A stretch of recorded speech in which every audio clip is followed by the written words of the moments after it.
అందగాడు అందరివాడు, అందుబాటు బంధువు వీడు, రేవు పక్కరే పల్లెకు నచ్చిన చెలికాడు,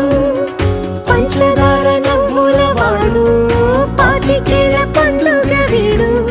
తాతయ్యకు నానమ్మకు నమ్మిన చేదోడు, ఉక్కు పాలే గోదారై ఊపిరి గాలే గోదారై,